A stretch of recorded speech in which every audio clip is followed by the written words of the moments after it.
आप सभी के हृदय में विराजमान परमात्मा को मेरी राम राम।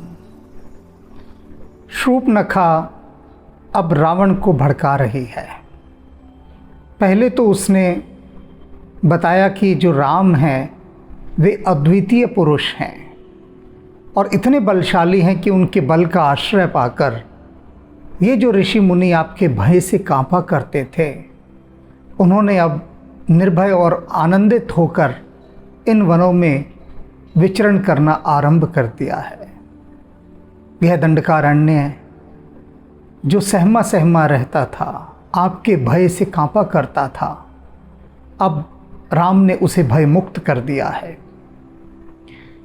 राम के द्वारा किए गए इस राक्षसी सेना के संहार का शूर्पणखा वर्णन करती है और उसके बाद रावण की सभा में उसे पर्याप्त धिक्कारने के बाद अब अपना अगला पासा फेंकती है। क्या पासा फेंकती है?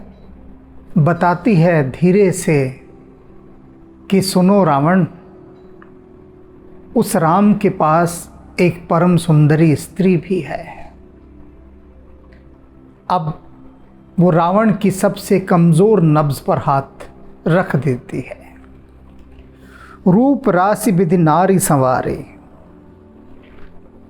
कहती है रावण, वह जो स्त्री है ना राम के साथ, उसे विधाता ने रूप की राशियां ले लेकर संवारा है।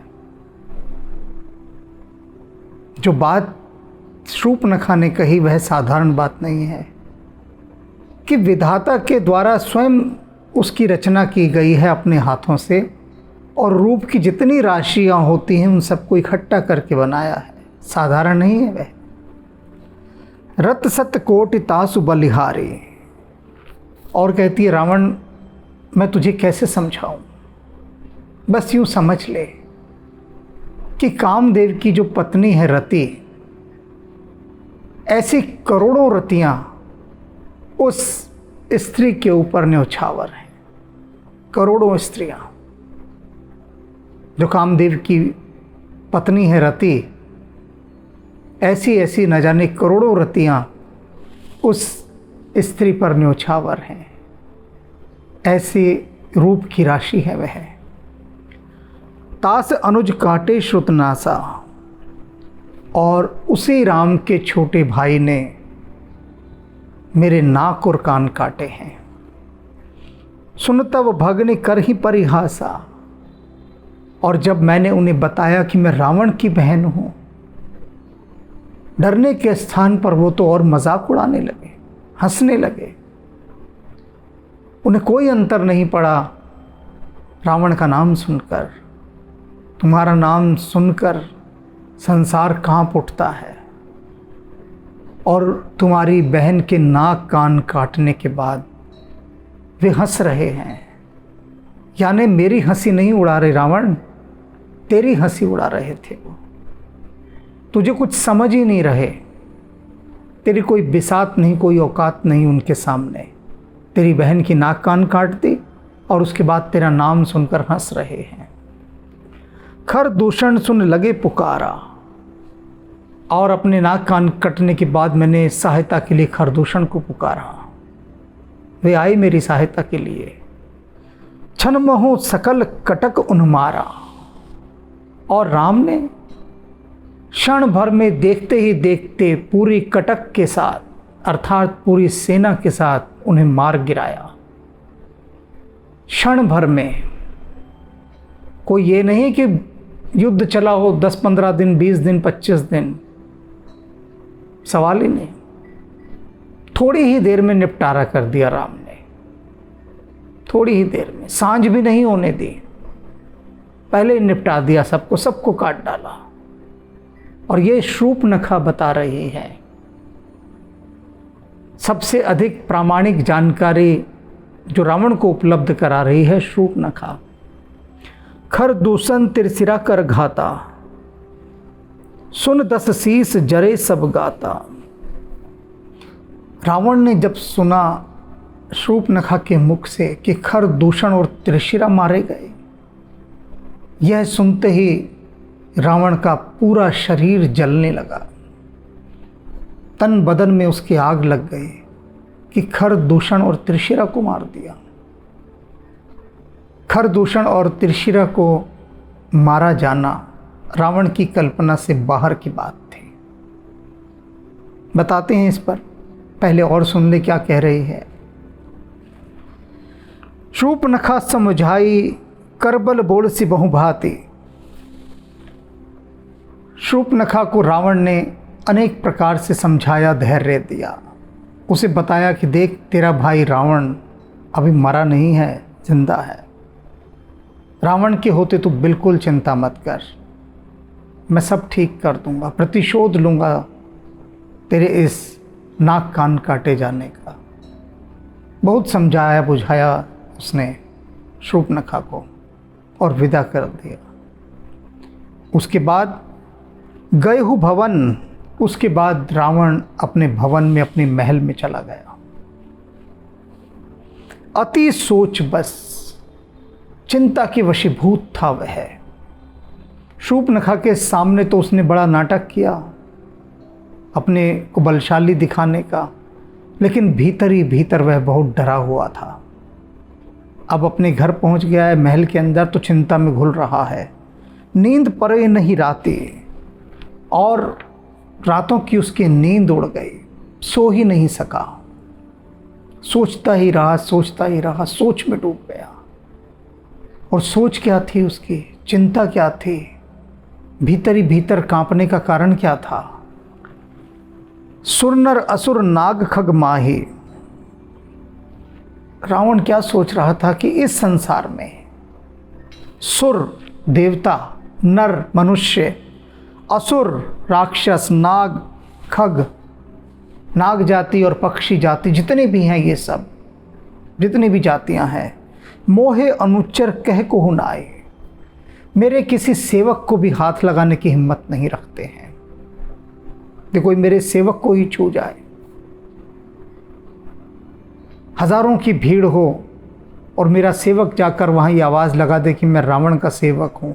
नौकर की बात कर रहे हैं अभी, रिश्तेदार की बात नहीं कर रहे, किसी परिवार के सदस्य की बात नहीं कर रहे, मित्र की बात नहीं कर रहे, केवल किसकी यहाँ बात की जा रही है, रावण के सेवक की। तो रावण ये सोच रहा है कि संसार में न देवता, न नाक्षर, न नाग, किन्नर, पशु पक्षी, कोई भी ऐसे नहीं कि जो उसके सेवक को हाथ भी लगा दे। इतनी हिम्मत किसी की नहीं, इतना भय है, इतना आतंक है रावण का। और खरदूषण मोहि सम बलवंत था, और ये जो खरदूषण त्रिशिरा थे, ये तो मेरे समान बलवान थे, जैसे मैं बलवान हूँ, बलशाली हूँ। रावण के भाई थे, मेरे समान बलशाली। तिन्हीं को मार ही बिनु भगवंता, इनको मार जाए कोई ना, किसी के बस का नहीं। कि मनुष्य, राक्षस, नाग, किन्नर, मेरे सेवक तक को तो कोई हाथ नहीं लगा सकता। और जो मेरे ही समान बलशाली हैं, खरदूषण त्रिशिरा, उनको और उनके 14,000 राक्षस सैनिकों को मार गया एक आदमी क्षण भर में। रावण की सोच, रावण की चिंता बहुत सही है, जेन्युइन है। आप यदि नहीं सोच पा रहे हो तो मैं आपको सोचने के तल पर ले जाता हूं। 1 मिनट के लिए हम रावण को एक तरफ रख देते हैं और आप सोचिए आप स्वयं रावण हैं। नहीं नहीं, ऐसा मत सोचिए, मुश्किल खड़ी हो जाएगी, आप बुरा मान जाएंगे कि हमें रावण बना दिया। आप समझिए किसी महान राज्य के एक सम्राट हैं, अब ठीक है, क्योंकि अब अहंकार संतुष्ट होगा कि आपको किसी महान देश का राजा बनाया है मैंने। अब आप एक महान देश के राजा हैं और आपको कोई आकर कहता है कि महाराज, आपके 14,000 सैनिक और आपके 3 महान सेनापति और 7 उप सेनापति, उन सबको एक अकेले किसी व्यक्ति ने मार डाला, और देखते ही देखते मार डाला, काट दिया सबको। तो आप क्या सोचेंगे? आप क्या कहेंगे कि कितना बड़ा झूठ बोल रहा है ये आदमी आके? अरे ऐसे कभी हो सकता है क्या कि एक आदमी 14,000 राक्षस सैनिकों को मार दे? सैनिकों को मार दे, आम आदमी को भी नहीं। एक सैनिक का मतलब होता है कि एक सैनिक बनने से पहले कितनी बड़ी उसको ट्रेनिंग दी जाती है, प्रशिक्षण होता है, कितना बलशाली होता है सैनिक।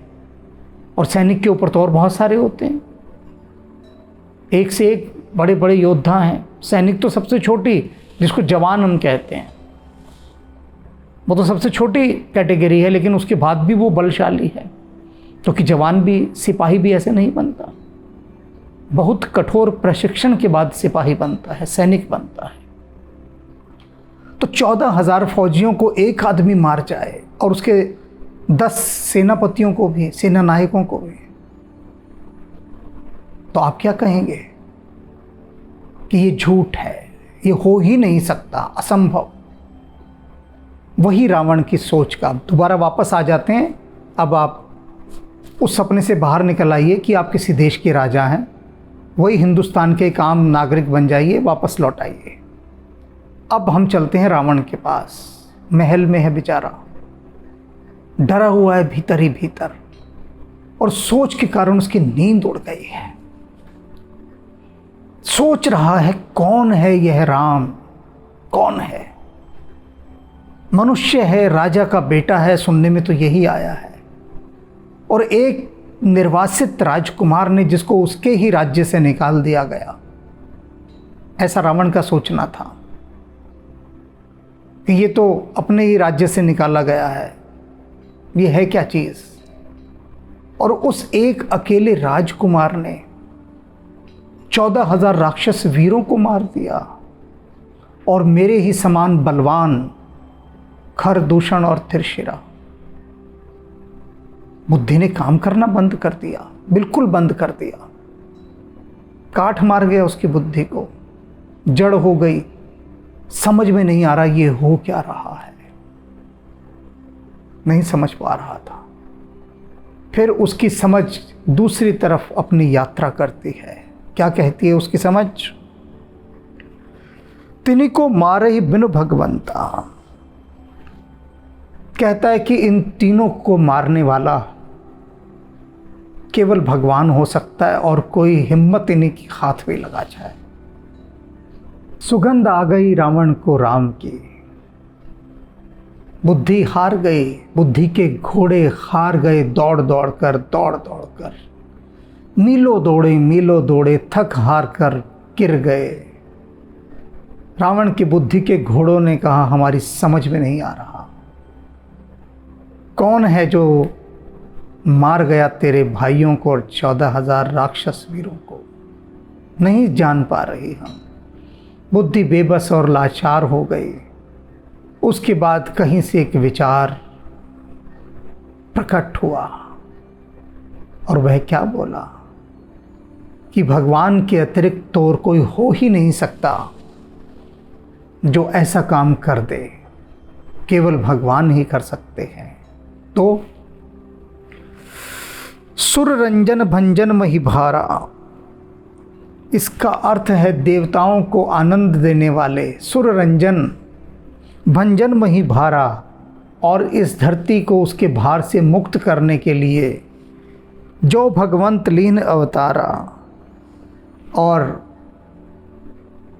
यदि भगवान ने अवतार ले लिया है, तो यदि यह सही है कि ये जो राम है ये भगवान का अवतार है, यदि यह सही है तो क्या?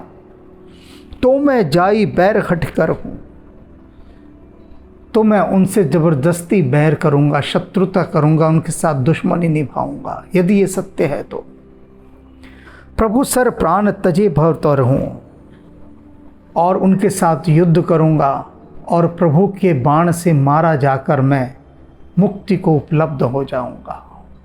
फिर तो बैर ठानना बनता है उनके साथ। अगर भगवान ने अवतार ले लिया है और राम के रूप में लिया है, और यहाँ आकर देवताओं को आनंदित कर रहे हैं, और ये जो धरती हमारे आतंक से, हमारे पापों के भार से दबती जा रही है, इसे मुक्त करने का विचार यदि सक्रिय हो चुका है और भगवान लीला करने अवतार ले चुके हैं, तब तो अब खेल शुरू होता है। होय ही भजन न तामस देहा। रावण कहता है मेरी जो देह है ये तामसिक है, हर समय विषय वासनाओं में ही डूबा रहता हूँ, भजन मेरे बस की बात नहीं है। भजन क्या होता है मैं जानता भी नहीं, कोई लेना देना नहीं, कोई सरोकार नहीं मेरा भजन से। पापियों का, नीचों का भजन से क्या लेना देना, कोई लेना देना नहीं। और रावण स्वयं स्वीकार कर रहा है कि मतलब ही नहीं, तामसिक देह है, भजन से मेरा क्या लेना देना। मन क्रम वचन मंत्र दृढ़ एहा। मनसा वाचा कर्मणा, तो बस मेरा एक ही दृढ़ मंत्र है और कोई दूसरा मंत्र नहीं है। क्या है? जो नर रूप भूप सुत कोहू, हर हूँ नारी जित रन दो हूँ। कि यदि ये अवतार नहीं है राम, यदि एक साधारण राजकुमार है, तो मैं इसे युद्ध में पराजित करूंगा और इसकी स्त्री को छीन लूंगा। यदि ऐसा है तो चला अकेले जान चढ़ते हुआ। और रावण ऐसा विचार करके अकेले रथ पर सवार होकर चल दिया, किसी को नहीं लिया, कोई अपने अंगरक्षक नहीं लिए, कोई सुरक्षा व्यवस्था, किसी प्रोटोकॉल को फॉलो नहीं किया, क्योंकि रावण ऐसे नहीं निकलता, कहीं पर भी निकलता है तो रावण कहीं भी जाएगा, उसके जाने से पहले उसकी सूचना पहुंचेगी वहाँ पर कि सम्राट आ रहे हैं। पूरा विधिवत अंगरक्षकों का दल चलेगा, सारी चीज़ होगी। देखा है ना, जब देश की कोई सर्वोच्च हस्ती, राष्ट्रपति या प्रधानमंत्री निकलते हैं, ऐसा थोड़ी ना होता कि प्रधानमंत्री ने अपनी गाड़ी निकाली और निकल गए कहीं पर भी अकेले। कोई निकलने ही नहीं देगा, ना राष्ट्रपति को निकलने देगा, न किसी मंत्री को निकलने देगा, न गवर्नर को। जो उनकी सुरक्षा में वही नहीं जाने देंगे, उनकी इजाज़त के बिना वो कहीं नहीं जा सकते, ज़रूरी है उनकी इजाज़त। लेकिन रावण अकेला ही रथ पर निकल गया, किसी को साथ नहीं लिया। बस मारीच सिंधु तट जा हुआ। और कहाँ गया? जहाँ पर सागर के तट पर मारीच रहता था। मारीच रावण का मामा लगता था। अपने मामा के पास पहुंचता है रावण। मारीच की रावण ने उपेक्षा कर दी थी, उसको महत्व देना बंद कर दिया था। रावण को ये लगने लगा था मारीच अब उसके किसी काम का नहीं, तो उस पर कोई ध्यान नहीं दिया रावण ने। यही राजनीति होती है, कुत्सित राजनीति, बुरे राजनेताओं की राजनीति, कि जो व्यक्ति उनके काम का नहीं होता उसकी ओर वो देखते भी नहीं, चाहे वह कितना महत्वपूर्ण क्यों ना हो। मारीच एक समय में रावण का बहुत बड़ा सेनापति हुआ करता था, अति महत्वपूर्ण। लेकिन रावण का उसके प्रति उपेक्षित व्यवहार रहा और उसने उसको अपनी सूची से निकाल दिया। अकेला वो सागर के तट पर एक आश्रम बनाकर पड़ा हुआ था, तो वहाँ रावण पहुँचता है उसके पास। यहाँ राम जस जुगत बनाए। और इधर सीता के पास प्रभु राम हैं, उन्होंने एक युक्ति निकाली, एक उपाय निकाला। सुनहु उमा सो कथा सुहाई। भगवान शिव कहते हैं कि उमा, मैं तुम्हें अब वो बात बताता हूँ कि भगवान राम ने वहाँ क्या किया। इधर तो रावण मंसूबे बना रहा है, कुचक्र रच रहा है, और उधर वो जान है सारा कुछ, राम अंतर्यामी है, सब जानते हैं क्या घटने वाला है आगे। तो उन्होंने भी एक लीला रचाई, और क्या रचाई उसे सुनो तुम उमा बड़े ध्यान से। लक्ष्मण गए बन ही जब लेन मूल फलकंद। उन्होंने वह समय चुना जब लक्ष्मण वनों में फल फूल कंद मूल इकट्ठा करने गए हैं कि भाई भोजन वोजन करेंगे, तो यही लेकर आते थे। लक्ष्मण जी जाते थे, चुन कर लाते थे फल भुगई लेने। तो अब सीता जी और राम जी वहाँ पर अकेले हैं आश्रम में।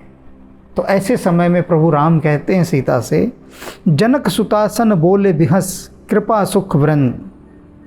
तब कृपा और सुख के जो समूह हैं भगवान श्री राम, वे सीता से कहते हैं हंसते हुए, सुनो प्रियाव्रत रुचिर सुशीला।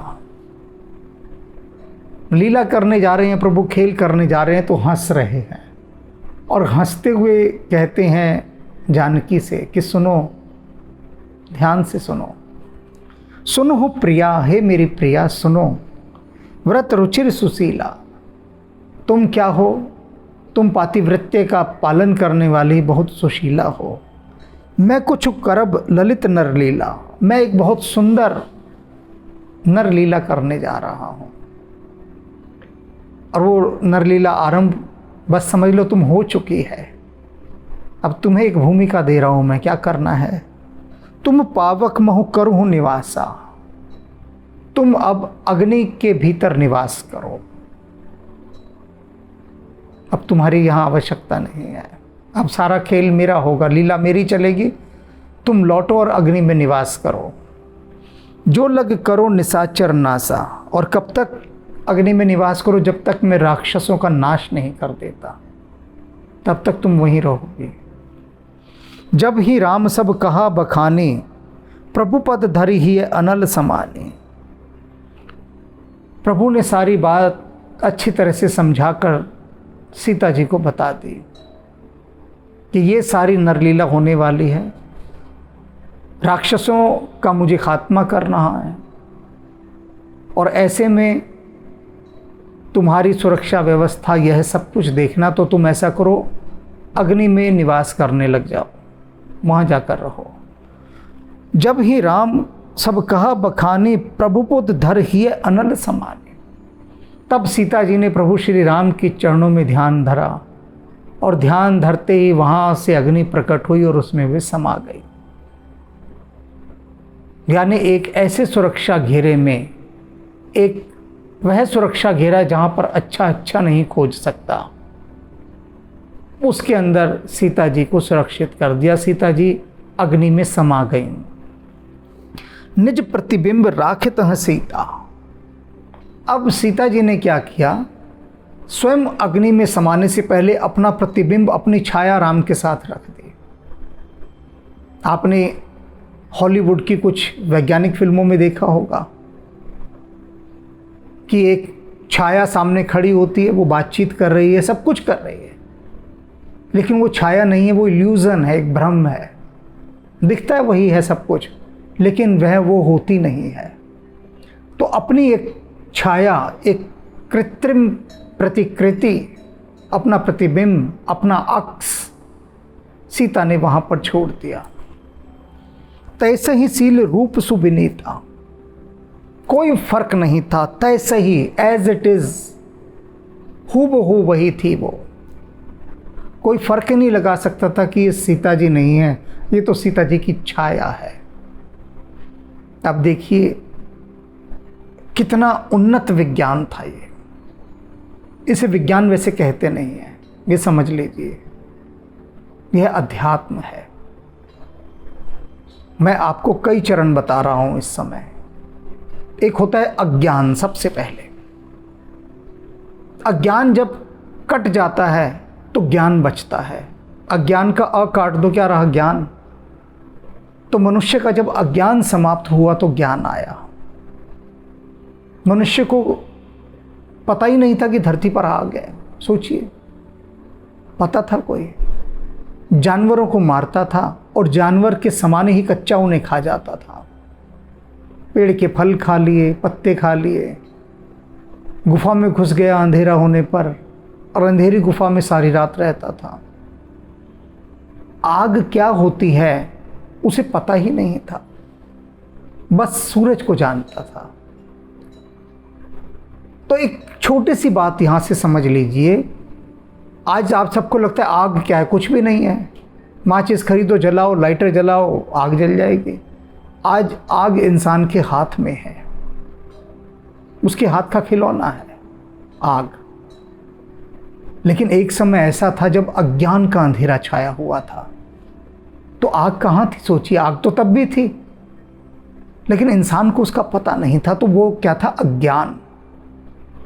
फिर उसने आग जलाना सीखा तो आया ज्ञान। अब उसने आग को संभालना सीखा, माचिस बना दी, लाइटर बना दिए, तो आया विज्ञान। 3 चरण समझ में आए ना बड़े अच्छे से? अज्ञान, ज्ञान और फिर विज्ञान। विज्ञान माने उन चीज़ों को वो कभी भी पैदा कर सकता है। अब आग पैदा करनी हो, एक क्षण में आग पैदा कर देगा। उसे कोई मेहनत नहीं करने की, घंटों लकड़ी को घिसना है, रगड़ना है, तब पैदा होगी। तो यह विज्ञान। अब ये 3 चरण ही संसार जानता है, अज्ञान, ज्ञान और विज्ञान। विज्ञान से आगे कुछ पता ही नहीं। लेकिन विज्ञान से भी आगे जो महाविज्ञान है, उसे अध्यात्म कहते हैं। महाविज्ञान को अध्यात्म में मंत्र होते हैं, और मंत्रों के सोचने समझने से ही सारे कार्य सिद्ध हो जाते हैं। हमारे प्राचीन साहित्य में अनेक चीज़ें ऐसी हैं कि व्यक्ति बोलता है और चीज़ें प्रकट हो जाती हैं, काम करना शुरू कर देती हैं। लोग कहते थे ये क्या बकवास है, ऐसा कभी हो सकता है कि इंसान बोले और चीज़ें काम करना शुरू कर दें? हमारी वो चीज़ बकवास लगती थी। लेकिन आज आप बोलो, आपकी आवाज़ सुन के गाड़ी चलेगी, आपकी आवाज़ सुन के लॉकर खुल जाएंगे, आपकी आवाज़, रिमोट, सारे रिमोट क्या हैं, अब तो वॉइस रिमोट आ गए, कि जब तक आपकी आवाज़ नहीं सुनेंगे, उसको वेरीफाई नहीं करेंगे। ये अली बाबा और 40 चोर का खुल जा सिमसिम क्या था? वो दरवाज़ा क्या था कि वह बोल रहा है खुल जा सिमसिम। अब सिमसिम वॉइस को मैच करेगा पहले कि जो बोल रहा है, और क्या वो कोड ठीक है या नहीं है, कोई भी बोल दे आके वहाँ तो ये सही कोड है क्या? तो वॉइस कोड। तो ये जो उन्नत जैसे जैसे होता जाता है विज्ञान, फिर वो महाविज्ञान कहलाता है, अध्यात्म। और उस अध्यात्म के ऐसे ऐसे रहस्य हैं जो वैज्ञानिक तो जानते नहीं, बस उनका मजाक उड़ाते हैं कि ये क्या बेवकूफ़ी है, पता ही नहीं। पहले जैसे मजाक उड़ाया जाता था उन आदमियों का जो कहते थे कि काश हम पंख लगाकर उड़ जाएं। कल्पनाशील लोग, हम कल पंख लगाकर उड़ जाएं, तो लोग मजाक उड़ाते थे कि तो पागल है, बावरा हो गया है। अरे कोई पक्षी की तरह भी उड़ा जा सकता है क्या कभी? उनको पागल कहा जाने लगा। फिर जब हवाई जहाज़ बन गया तो उन सब की पागल कहने वालों की बोलती बंद हो गई। लेकिन फिर उन कल्पना करने वाले कवियों ने कहा कि काश, चलो दिलदार चलो चांद के पार चलो, कि काश हम चांद पर चले जाएं। तो वैज्ञानिकों को कहा ये तो हद हो गई बेहूदगी की भी। अरे चांद पर कोई कैसे जा सकता है? चांद पर चले गए। तब उन्होंने कहा कि काश चांद से भी आगे जाया जाए। आप ये सारी बातें समझ रहे हैं ना, मैं क्यों समझा रहा हूँ? कि इंसान जिन चीज़ों के लिए कहता है, हमारे भारतीय संस्कृति की उन्नत विज्ञान को लेकर कि ये सब पागलपन है, ये बेवकूफ़ी है, ये मूर्खता है, वो अपनी ओर उंगली नहीं करता कि मेरे अंदर ही इतनी बुद्धि नहीं कि मैं इनको समझ सकूं, मुझ में ही वो नहीं। स्वामी विवेकानंद अक्सर एक बात कहते थे कि मेरे गुरुदेव रामकृष्ण परमहंस ने मुझे बहुत सारी रहस्य जगत की बातें बताई, और मैंने ये मान लिया अपने मन में कि ये सच नहीं है, ये झूठ है। ये पहली स्टेज बता रहे हैं वो अपने, कि मैं मानता था कि ये इनकी मन घड़ंत बातें हैं भीतर की, ऐसा कभी हो ही नहीं सकता। विवेकानंद कहते हैं धीरे धीरे मेरा विकास हुआ, और गुरु की कृपा से मैंने उन सत्यों को, उन रहस्यों को देखा और अनुभव किया समाधि में, जिनकी चर्चा रामकृष्ण परमहंस किया करते थे। तब मुझे समझ में आया कि गलत तो मैं था, मेरा अज्ञान था, और मैं कह रहा हूँ कि रामकृष्ण परमहंस मेरे गुरु वो सही नहीं कह रहे, और कहते हैं बात यही नहीं ठहर गए। उसके बाद फिर कुछ और बातें बताई रामकृष्ण परमहंस ने विवेकानंद को। तो विवेकानंद कहते हैं कि मेरा क्योंकि दृष्टिकोण बदल चुका था, इसलिए मैंने यही कहा कि मेरा अभी उतना विकास नहीं हुआ है कि मैं उन सत्यों को, उन रहस्यों को और जान सकूं जितना मेरे गुरु रामकृष्ण परमहंस देव बता रहे हैं। इंसान की बुद्धि जानती ही कितना है, वो तो फौरन बकवास कर देती है, फौरन कि ये झूठ है, ये हो ही नहीं सकता, ये पागल है, चांद पर जाने की बात कर रहा है। अरे चांद पर कोई जा सकता है? बावरा हो गया, ये पगला गया है, चांद पर जाने की बात कर रहा है। और वह तो सिर फिरा है जो कहता है हम सूरज के पास जाएंगे, सूरज की खोजबीन करेंगे, वो तो सिर फिरा है। यूं ही फटाफट लोग बोल देते हैं। क्यों? क्योंकि अपना अज्ञान नहीं देखते, सोचते ही नहीं।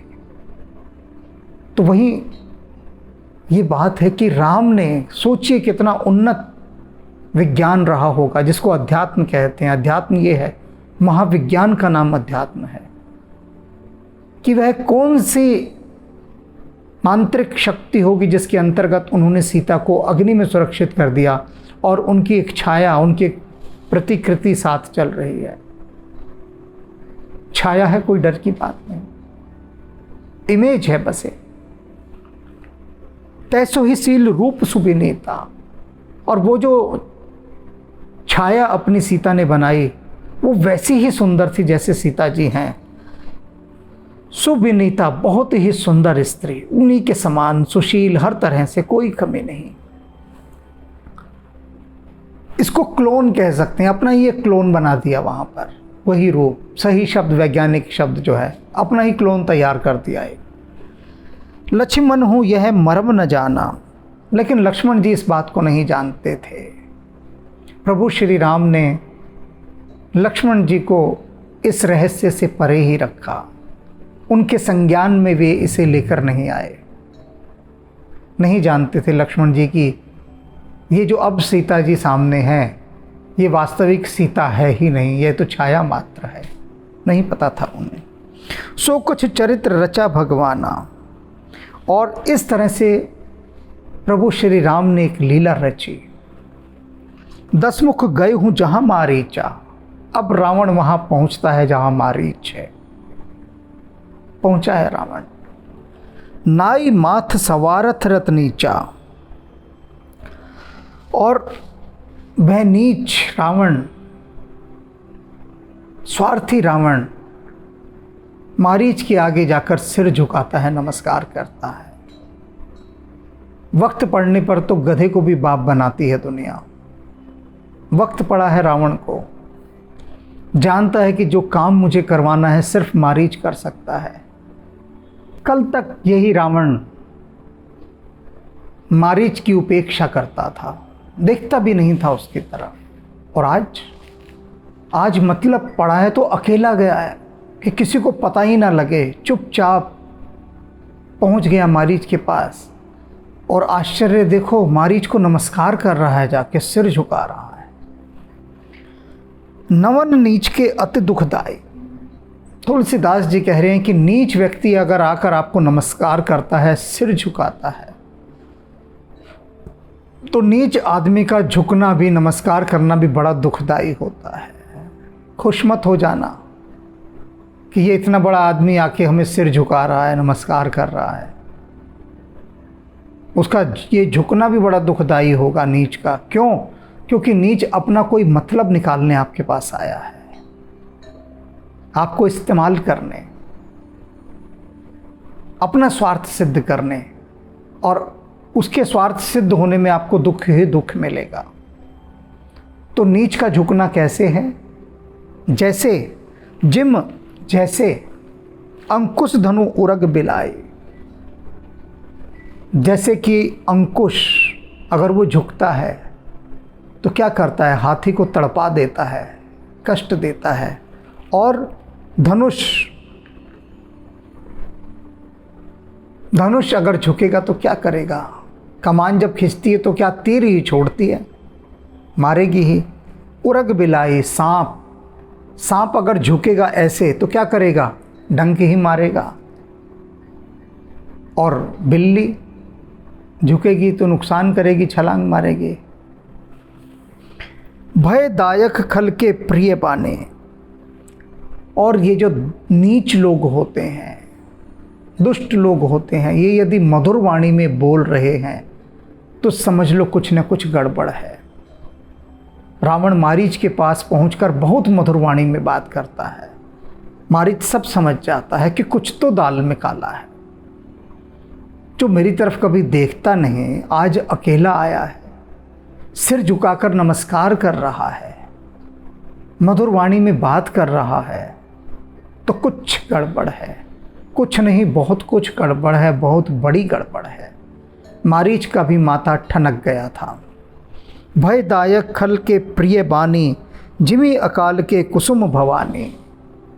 भगवान शिव कह रहे हैं कि सुनो भवानी, जैसे असमय के पुष्प बड़े भयदायी होते हैं, भयानक लगते हैं कुसमय के, उसी प्रकार से ये जो दुष्ट लोग होते हैं, नीच लोग, इनका झुकना, नमस्कार करना, मिलना बहुत दुखदाई होता है, क्योंकि ये अपने ही किसी नीच स्वार्थ की पूर्ति हेतु आपके पास आए होते हैं अपना मतलब निकालने के लिए। अब जो सबसे बड़ी बात समझने वाली है यहाँ पर, भगवान शिव ने जो उमा को समझाई कि बहुत सजग होकर नीच पुरुषों का मंतव्य समझना चाहिए, बहुत सजग होकर। रावण के माध्यम से सारी बात स्पष्ट होती जा रही है। रावण का यदि व्यवहार आप पूरे समय बहुत ध्यान से देखेंगे तो अपने भीतर बैठे हुए रावण से भी सावधान हो जाएंगे, और संसार में जो चारों तरफ रावण फैले हुए हैं उनसे भी आप अपना बचाव कर सकेंगे। रावण अति महत्वपूर्ण पात्र है, क्योंकि वह हम सब के भीतर विराजमान है और जागा हुआ है। मज़े की बात यह है, विराजे तो राम भी हैं। मैं प्रत्येक कड़ी आरंभ करने से पहले यही तो कहता हूँ, आप सभी के हृदय में विराजमान परमात्मा को मेरी राम राम। रावण को राम राम नहीं कहता जबकि वो जागा हुआ है। मैं राम को राम राम करता हूँ जो आपके भीतर सोए हुए हैं, जिससे बार बार की मेरी इस राम राम को सुनकर राम जाग जाए।